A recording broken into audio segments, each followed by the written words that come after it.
Hey everybody, welcome back to All Things Gonz. Let's go for a ride. Have you ever watched reaction videos? Yes, yeah. I've been getting into those. And what I like about it is you see younger people watching and listening to music of our age, even before our time.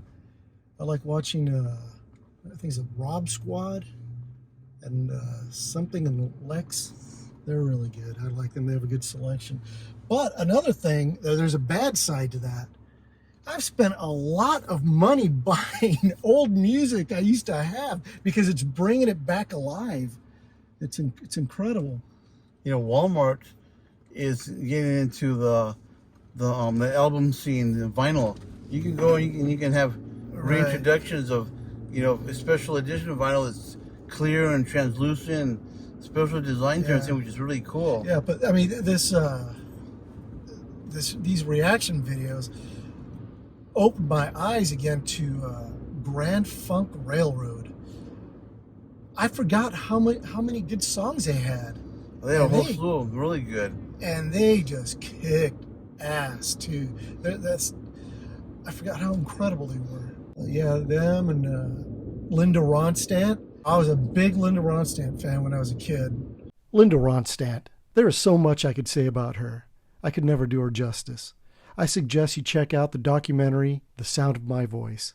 But I forgot how talented she was, how great she was. Mm-hmm. It's just, it's bringing back all that again. And seeing the young people experience it for the first time kind of makes you feel good. Yeah. Yeah, those are pretty good. I enjoy those. And before I know, another bad thing about it is I'll watch one more. I'll check the time. Oh God, it's 2:30 in the morning already.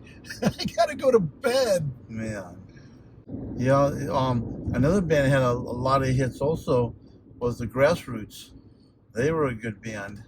The Grassroots were formed in Los Angeles in 1965. Some of their hits include 1967's Let's Live for Today. It's a bit of a psychedelic tune, which is probably why the Wolf liked it so much. Midnight Confessions hit the charts in 1968. It's actually a very good song, and I like it. And in 1971, Sooner or Later also hit the charts. The Grassroots, they had a lot of hits. Grand Funk Railroad had a lot of hits. Just like the Beatles and the Stones and, Elvis Presley. Well, see, that's it. A lot of people don't remember Grand Funk. Nobody knows the band Grand Funk? That magnificent band from Flint, Michigan, USA. Grand Funk Railroad was formed in 1969 by Mark Farner on guitar, vocals, keyboard, and harmonica. The wild, shirtless lyrics of Mark Farner?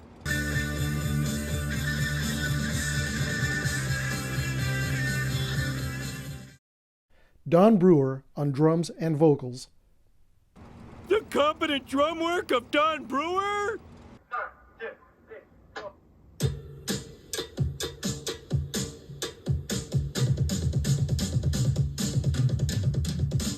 And Mel Shocker on bass.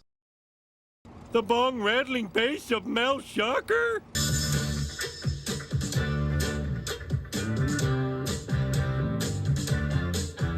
Later, Craig Frost joined on keyboard and organ. In 1973, they hit number one with the classic We're an American Band.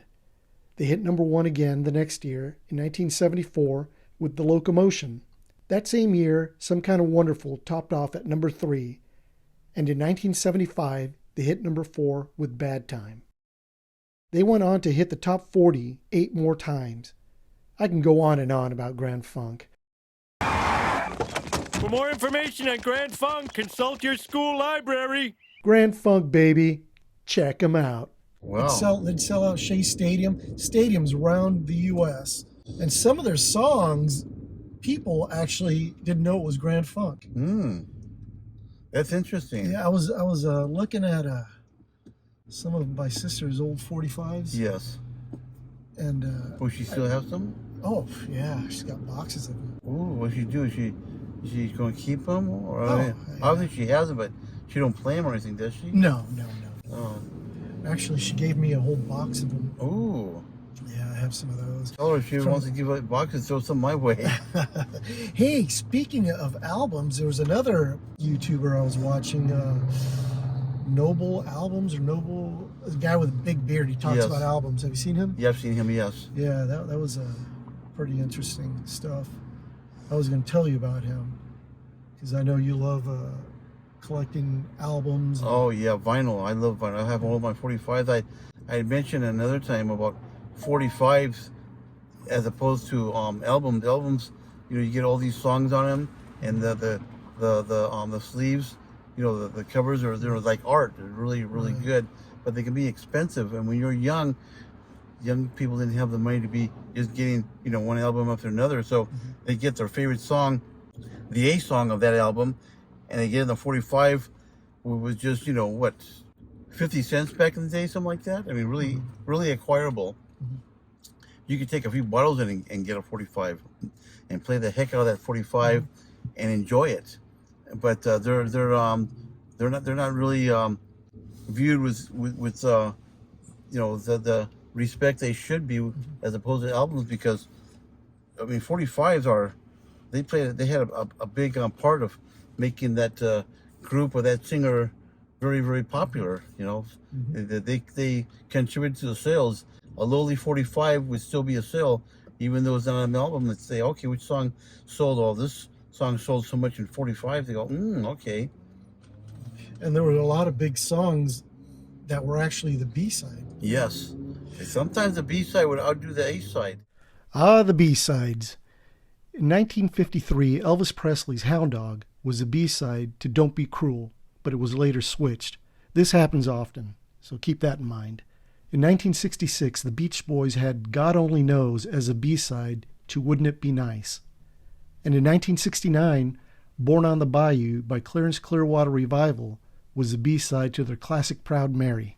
In 1970, Led Zeppelin put Hey Hey What Can I Do as their B-side to the Immigrant Song. First of all, I didn't know Led Zeppelin put out 45s. Second, Hey Hey What Can I Do was originally released only on the 45. In 1976, the B-side to Kiss's Detroit Rock City was Beth. And finally, U2's 1987, The Sweetest Thing, was the B-side to Where the Streets Have No End. I can go on, but I'll stop here.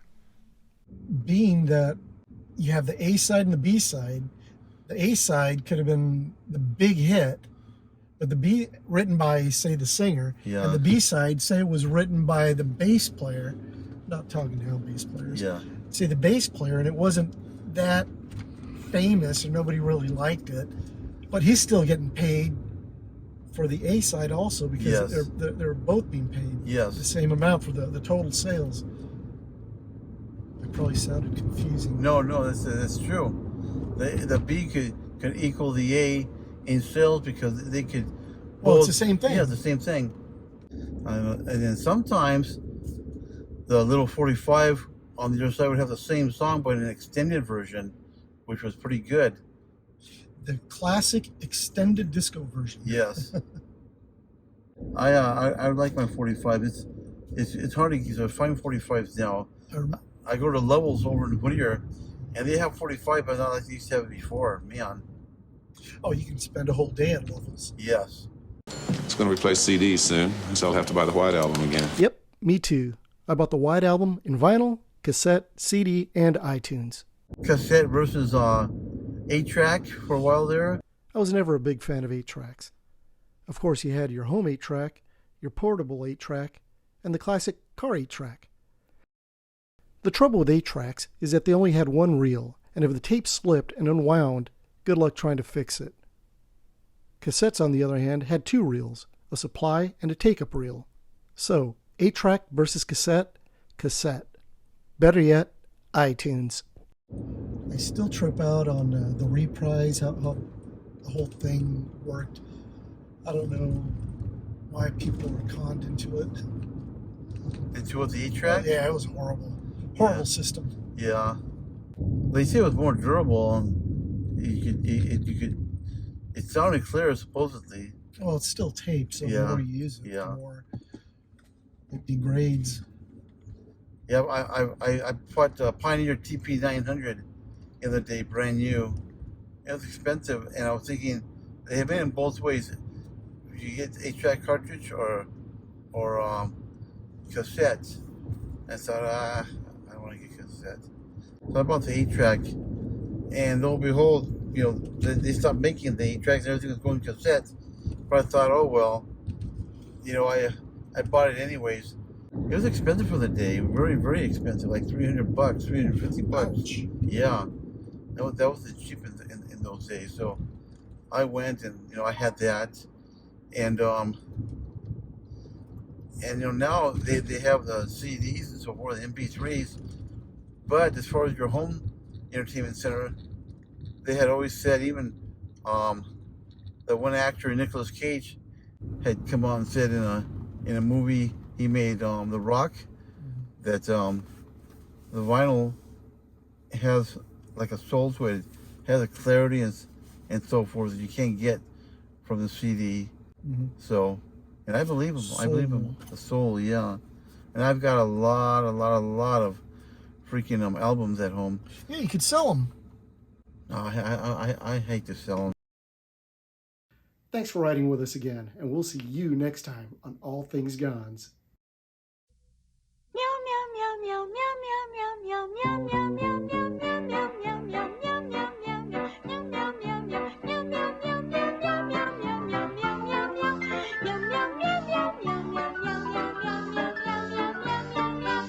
Meow Mix comes in 2 varieties, original and seafood middles, a medley